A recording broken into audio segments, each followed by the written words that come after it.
your foot on the floor using the throttle. So this is just showing you what the all-wheel drive is able to do when you get into a situation when you get sideways.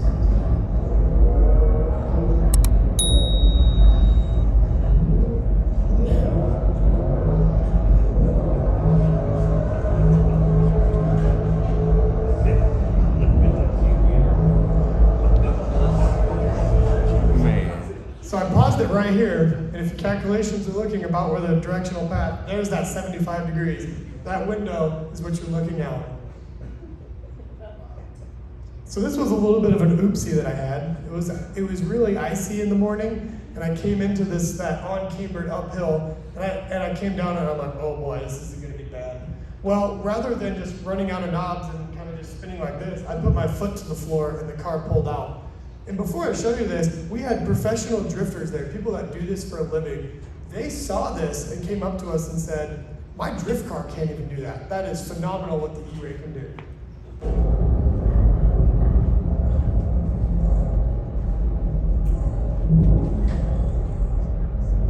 Oh boy, here we go.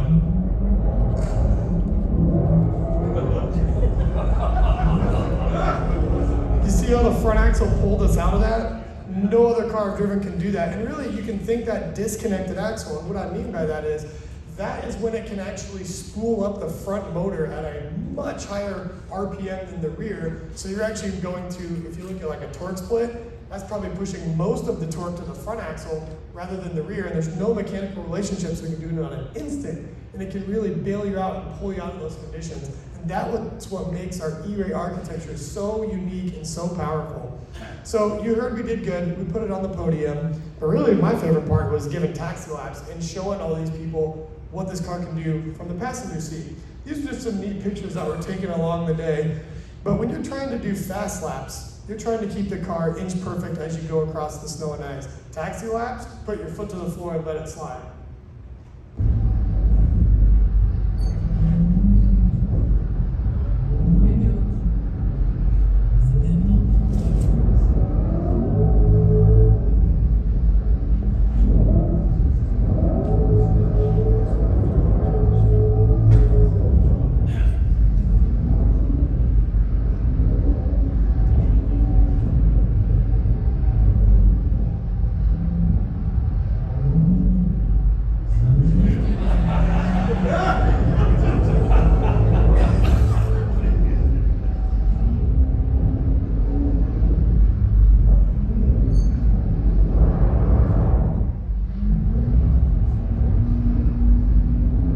My favorite part right here.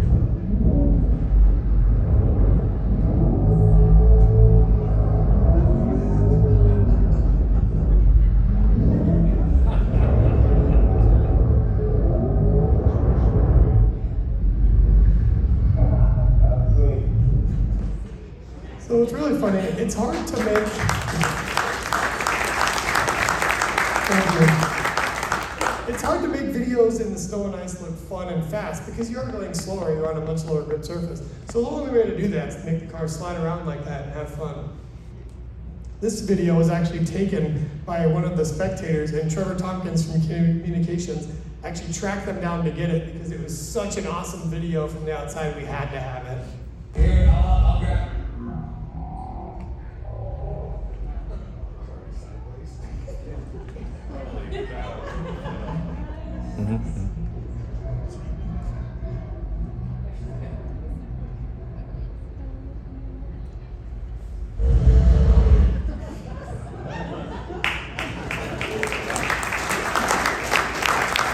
So the Eray is special. It allows you to do this and have fun. That's a bone stock car with Michelin winter tires that you can get from the dealer.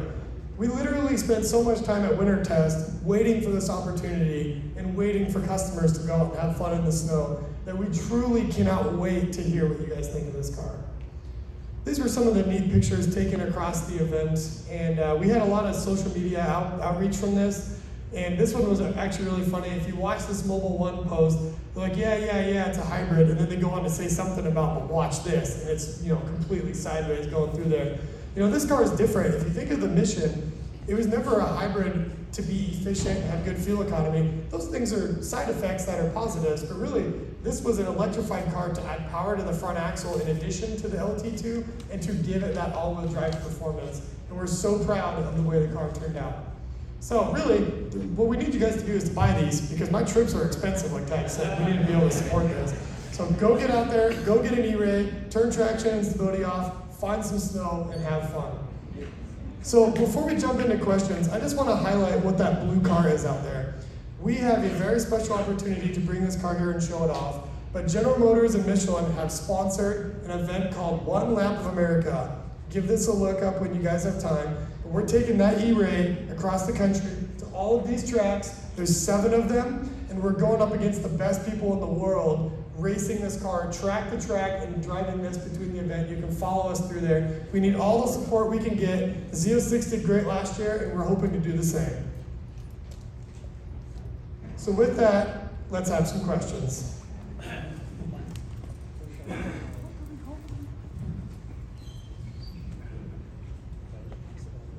Cody, I don't need this, but you did mention winter tires. Were there any time on any of those videos when you just used the stock all seasons? Yeah, that's actually a really good point. So everything you saw other than the fat ice race was the all-season tire. The only reason we put the winters on for the ice race is because there was a stopwatch involved. You could have done everything we did there on the all-seasons, no problem. The winter tire just has a little bit more pace as you can expect, the capacity grows. But all of that snow driving you saw before, the all-seasons, for those that have witnessed that new Michelin All-Season 4 Plus, Jeff, Lee, Andrew, and the Michelin guys, the tire is phenomenal. It's bespokely tuned on the Eray, and it lived up at winter test with us as we developed the car. When you say that when you were sliding around and you give it the gas to bail, so the front tires bail you out, does the computer know what angle the car's at to give less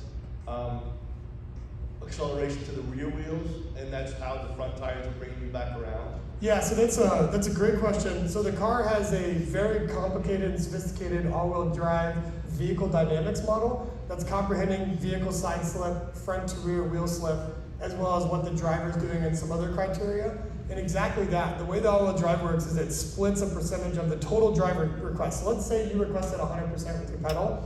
That module is going to dictate at that moment in time what the best thing to do to split that torque front to rear. So when you're sliding around, we could have made the car boring and just pull straight and give it the full front axle all the time. We want to have fun. You turn traction off. So we actually are giving it a smaller amount of front axle there, just enough to keep the drift so that you can hang the rear end out. But if you get to the point where it's getting to be too much or something happens, it can bail you out and actually split that torque and shift it forward with the new module that's on the Eray.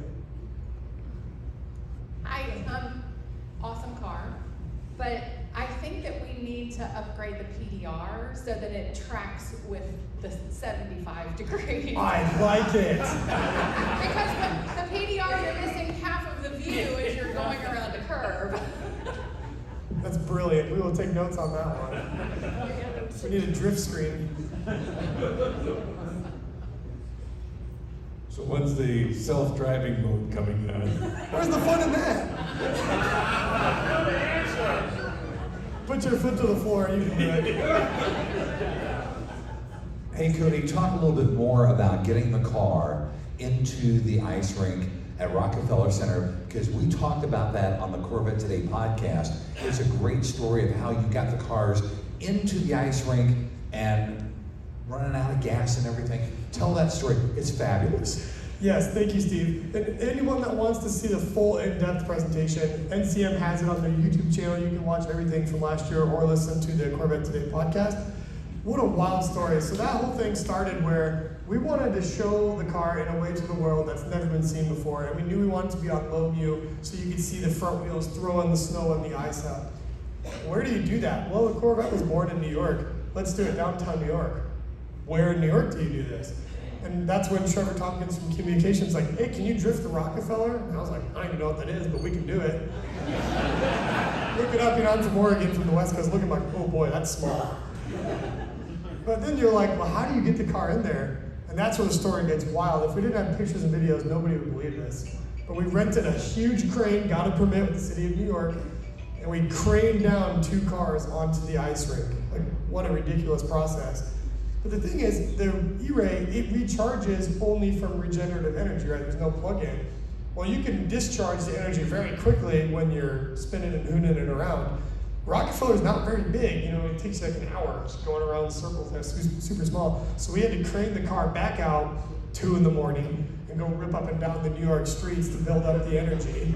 And then you had to crane it back down. And we were a little late doing that, so the city of New York was very patient with us on permits because it was the middle of the week. And what a special process. We were on the Today Show, like all these things that are so special. And then we had the finale that you guys saw at the end where we were sitting there looking around and we're like, well, we're done with the Today Show. Nobody else is gonna put a car down here. Let's see how many times we can spin this thing. Security guard wasn't too happy about it, but I knew once I started, he couldn't stop me. Cody, is there any estimate on the battery life? Will it ever have to be replaced, or what's the word on that? Sure. The one thing is, a lot of the program team that can answer that even deeper, they're all here and they can answer that deeper. But one thing I know is, it survived me 4 years of doing that. And on the racetrack, we actually run what we call our 24-hour validation process. That's where we, 24 hours hot on a racetrack from professional level pace drivers, where we're putting it through the paces. That's where all of our products go through to validate and stamp that they're track ready. Well, with this car, we said, that new hybrid system's brand new. We need to know how it works with longevity. Well, we ran the 24-hour, it didn't break. So we just kept going. We made it to 45 hours and gave up because we weren't breaking anything. So the hybrid system was that durable and that reliable, and really, like, I say this with all my heart, that these things are extremely durable and reliable, and the program team can answer, some of the details deeper about that. And, service happens naturally with the lifetime of a car, but I wouldn't let that stop you from buying one of these. They're seriously reliable. Cody, you and I talked about the Cyclone and the settings on the car. For doing the ice race in Aspen, what were the settings on the car? Sure, understood. The one thing I really like about the Eray is it allows you to select that mode based on what you're doing. Now, I've got a lot of seat time in the Eray, so I know everything it's going to do around me, and I've driven a lot in the snow. So what I did was I held the TCS and stability control button for 5 seconds, and I went full stability off. In that mode, it allows you to have full total control with the all-wheel drive system. It's a relationship between you and the car. That was what I like the purest, and it's fun to slide around. However, there is the option where if it's your car and maybe there's a little more risk, this was super safe. If you're being timed, like for an ice race, the performance traction management is very fun. It was never designed to be on the snow or low mu, but it's very fun to run PTM out there in the snow. And of course, we tested that as well. That'll just kind of neuter some of the side slip the car's doing, but it still is very fast when you're trying to put in lap times on the snow. And you're still getting that full relationship with the all-wheel drive, but now you're just cutting the front and rear torque now with PTM. Did the regen have an impact on your racing? So the intelligent all-wheel drive system, the question is relating to the regen influence. That vehicle dynamics algorithm works in the positive and negative torque domain. So it's smart on when it applies the front torque to not just drive understeering the car or get too sideways. It works in regen as well. So as you're sliding the car around, it knows that that regen is probably not good to do right now because that could affect the chassis balance, especially on low grip. The regen itself can actually deep slip the wheels and cause the front to wash out. And we calibrated it around that to make that never happen.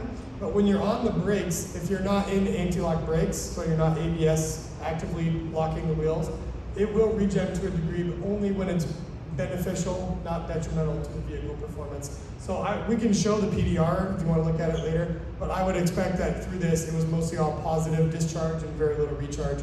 For anyone that really wanted to know, we made it 4 laps. Effectively, that was what we did in our practice runs. Never ran out of battery, and that's with me driving it like that, on that course. Cody, what if somebody decided to take their Eray and have another 100, 200 horse to the engine? Is the system smart enough to compensate and understand that? Sure. Yeah, that's a fair question. And the one thing, the GM answer is always, we optimize it perfectly the way the car gets delivered. And if you add torque on the rear axle, there's chances that you could upset that all-wheel drive balance because, like I was saying, the way it splits torque front to rear, it's a relationship of what we expect the rear to do that we're wanting to match the balance with the front. So if the rear's making a lot more power, I would expect that the car could be quite different when it's drifting around if it wasn't tuned for it. In a straight line, I wouldn't say every time it's gonna work because there are some things that can really confuse the systems with torque reporting. You might get lucky because in drag racing, the way that the wide open pedal boost algorithm works is mostly purely based on full throttle.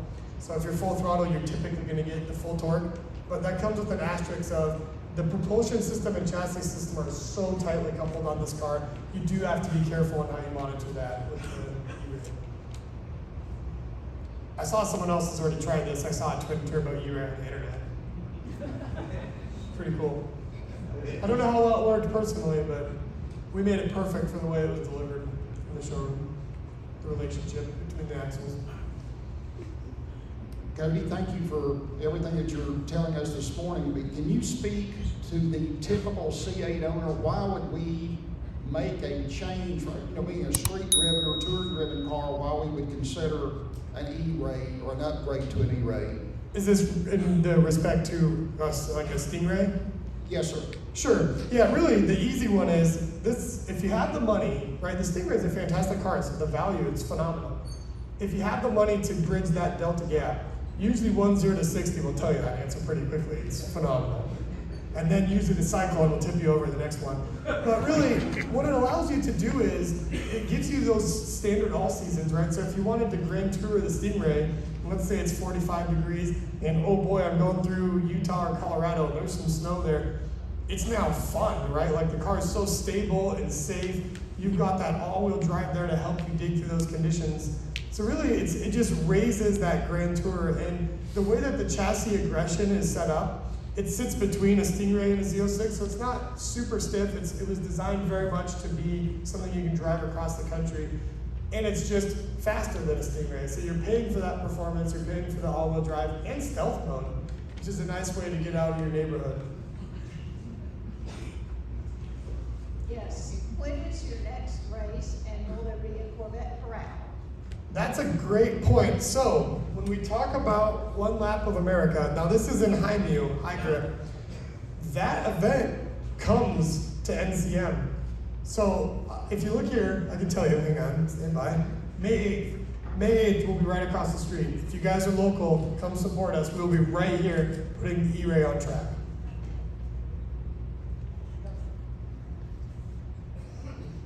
Cody, do you have any comments on the Rockefeller E-Ray? I don't know much about it. They're good friends of ours. Don't know, honestly. I'm sure they've got some plans to crank her up though.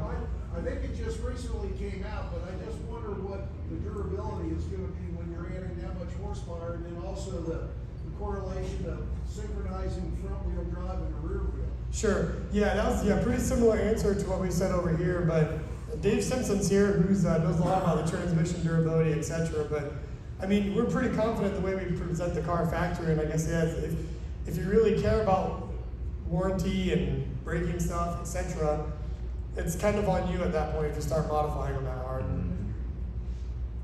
Hey Cody, so to caveat on the young lady's question that was answered behind us, for the Laps of America there, what website are we going to so we can see that in bigger detail?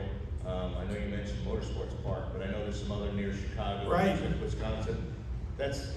I'm sure somebody's close to those somewhere and they'd like to support you guys. Where do we go to find that in bigger detail? Understood. Yeah. So actually, the website, if I can have Mariah post it when we do this. But if you actually just Google One Lap of America, it'll bring you to their homepage, and that's where they have the tracking and the timing of everything, as well as they're very active on the One Lap of America Facebook. So I can call this out too. I know you guys are from across the world. So we start and we do a skid pad in northern Indiana on May 4th, and we actually end there May 11th. May 5th, we're in, I believe it's Motorsports Hastings, I think that's Nebraska. And then we go to May 6th, we're in Colorado, High Plains Raceway. May 7th, we're Hedge Hollow, I believe that's Missouri. And then NCM, right here, hometown advantage. And then we go to Pit Race, which is where we did a lot of the E-Ray chassis controls development. We went there several times when we were developing the car. So we expect the car to do very well there in the Pittsburgh area.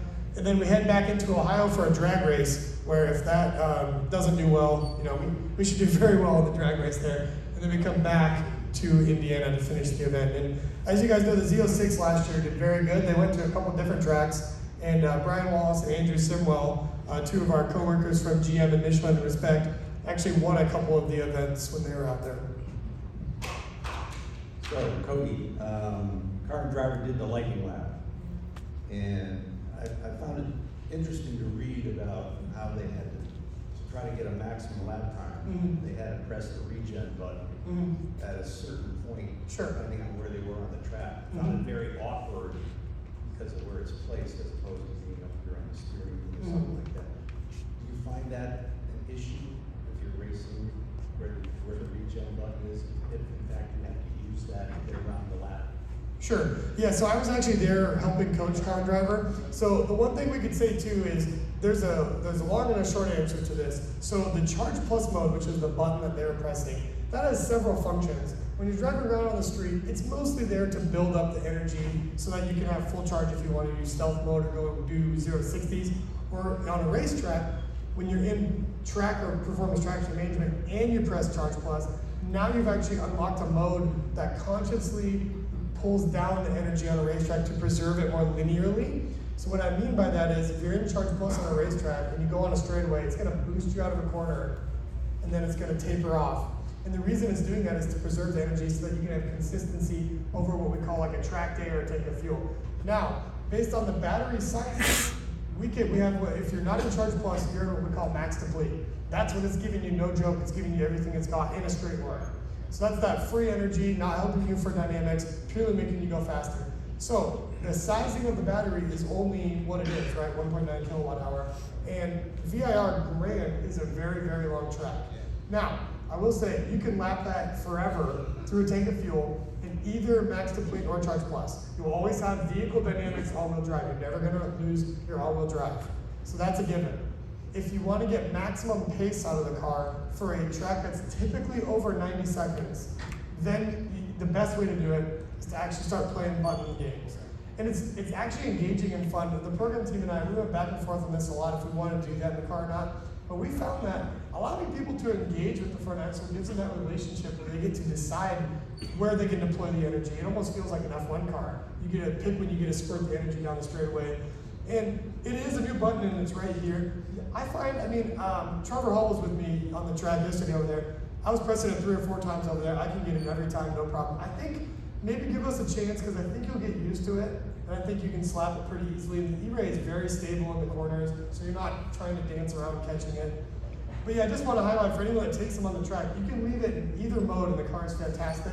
On about a 90-second window of a track, and this is variable, something like a road Atlanta, you can go the whole time in the max deplete for a lap and it rips. There you go, exactly. And we want to give you the best of both worlds. Like if you're in a track day and you've got 20 minutes, if you do the max deplete first lap, boy, that was fun, but now you've only got all-wheel drive for the rest of the session and you don't really get that free boost. So it really just depends on where you want to energize it. And like I said, you can leave in either mode. If you don't want to touch it, that's fine. But if you want to have a special bond with the car, you can kind of pick where you want to use the energy.